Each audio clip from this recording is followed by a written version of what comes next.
О, вот так нормально. Вот.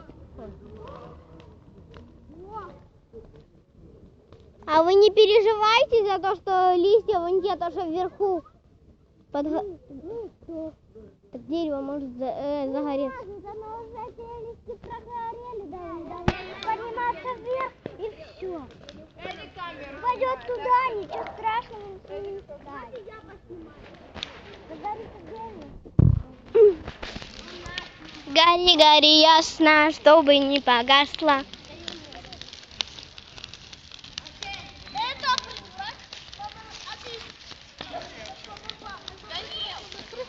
Номер 4, номер 5, А это номер 7. Данил, снимай огонь, если они все с нас. Понял? А такие телефоны. Ну, этому снимай. Давай, Все, подойди поближе. а ты